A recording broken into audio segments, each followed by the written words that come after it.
আসসালামু আলাইকুম। আমন্ত্রণ বাংলা ভিশন সংবাদে আপনাদের সাথে আছি আমি ফাতেমা জান্নাত আইরিন। মনোনয়নপত্র জমা দেবার শেষ দিনে সারা দেশে ৩০০ আসনে ৩,০৫৬ জন প্রার্থীর মনোনয়নপত্র দাখিল করেছেন। এবার অনলাইনেও মনোনয়ন দাখিল করেছেন ৩৯ জন। এর মধ্যে সঠিকভাবে জমা পড়েছে ২৩টি।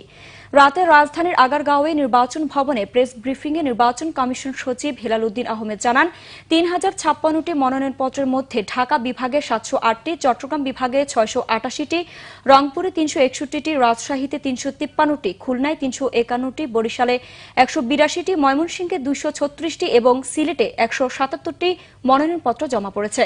সর্বোচ্চ মনোনয়নপত্র জমা পড়েছে ঢাকা ৮ আসনে ২২টি, আর সর্বনিম্ন মনোনয়ন পড়েছে মাগুরা ২ আসনে 4টি। ইসি সচিব বলেন, মনোনয়নপত্র দাখিলের সময় কোথাও কোনো আচরণবিধি লঙ্ঘনের অভিযোগ পাওয়া যায়নি। এক প্রশ্নের জবাবে তিনি বলেন, নারায়ণগঞ্জের পুলিশ সুপারকে প্রত্যাহার করা হয়েছে। মনোনয়নপত্র বাছাই করা হবে ২ ডিসেম্বর, প্রার্থিতা প্রত্যাহার ৯ ডিসেম্বর আর প্রতীক বরাদ্দ হবে ১০ ডিসেম্বর।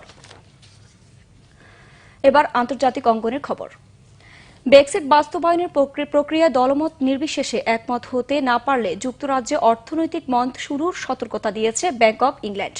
ব্রেক্সিট নিয়ে ইউরোপীয় ইউনিয়নের সাথে চূড়ান্ত সমঝোতার পর ব্রিটিশ প্রধানমন্ত্রী থেরেসা মের সাথে রাজনৈতিক দলগুলোর মতপার্থক্য দূর না হওয়ার মধ্যেই এই সতর্কবার্তা আসলো।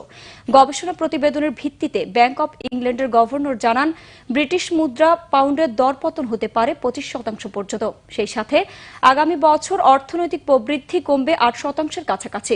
ইউরোপীয় ইউনিয়ন থেকে বের হয়ে ব্রেক্সিট কার্যকর শুরু হলে টানা 5 বছর সংকটের ভোগার পর 2023 সাল নাগাদ ঘুরে দাঁড়াতে শুরু করবে অর্থনীতি। তবে পারস্পরিক মতপার্থক্য দূর করে ব্রেক্সিট বাস্তবায়নের সুনির্দিষ্ট কর্মপরিকল্পনার ঐক্যমতে পৌঁছাতে পারলে অর্থনীতির উপর এই বড় ধাক্কা সামলে ওঠা সম্ভব বলেও আভাস দেওয়া হয় ওই প্রতিবেদনে।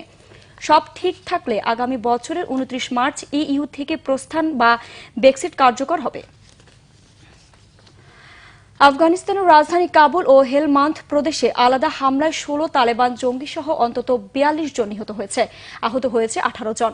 বুধবার রাতে হেলমান্দ প্রদেশের রাজধানীর লস্করগাহে জঙ্গিদের অবস্থান লক্ষ্য করে বিমান হামলায় নিহত হয় অন্তত 16 জন। এতে নারী, শিশু সহ 16 বেসামরিক মানুষের ও প্রাণহানি হয়। জঙ্গিরা অস্ত্র ও বিস্ফোরক মজুত করেছে এমন তথ্যের ভিত্তিতে মার্কিন যুদ্ধ বিমান এ হামলা চালায়। এতে বিস্ফোরিত হয় গোলাবারুদ বোঝাই একটি গাড়ি। এই ঘটনার আগে রাজধানী কাবুলে বেসরকারি নিরাপত্তা বাহিনী G4S এর অফিসে আত্মঘাতী বোমা হামলা এবং গুলিবর্ষণে নিহত হয় অন্তত 10 জন। হামলার দায় কেউ স্বীকার না করলেও তালেবান বা আইএস জঙ্গিদের সন্দেহ করা হচ্ছে। সুইজারল্যান্ডের জেনেভায় আফগানিস্তানের শান্তি প্রতিষ্ঠার ইস্যুতে 2 দিন বৈঠকে চলাকালে এসব হামলা হল। Champions league football. নেইমারের নৈপুণ্যে লিভারপুলের বিপক্ষে ফিরতি লেগ জিতে উইফা চ্যাম্পিয়ন্স লিগে শেষ 16 আশা বাঁচিয়ে রেখেছে পিএসজি। আগে নকআউট পর্বের টিকিট নেওয়া বার্সেলোনাও ম্যাচের নৈপুণ্যে পিএসভিকে হারিয়ে নিজ গ্রুপে নিশ্চিত করেছে শীর্ষস্থান। ফরাসি লিগে টানা 14 ম্যাচ জিতলেও চ্যাম্পিয়ন্স লিগে ধুঁকছিল পিএসজি। বিকল্প ছিল না ঘরের মাঠে লিভারপুলের বিপক্ষে ফিরতি লেগ জেতার। প্রথম লেগ 3-2-এ হেরে যাওয়া ফরাসি জায়ান্টরা ম্যাচের 13 মিনিটে এগিয়ে যায় বের্নাতে। গোয়েন্দা সংস্থা কোকোলা ফুড প্রোডাক্ট নিবেদিত ধারাবাহিক নাটক খেলোয়াড় দেখবেন প্রতি রবি ও সোমবার রাত 9:05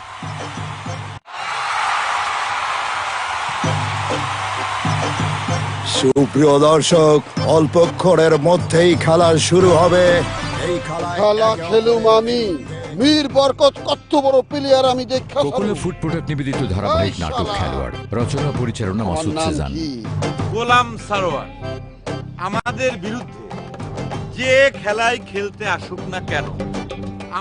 দর্শক, এ ছিল এখনকার মতো। পরের সংবাদ দুপুর 12টায় দেখার আমন্ত্রণ রইল। এছাড়াও ফেসবুকে বাংলা ভিশন সংবাদ সরাসরি দেখতে লগ ইন করতে পারেন facebook.com/বাংলাভিশনে। এতক্ষণ সাথে থাকার জন্য ধন্যবাদ সবাইকে।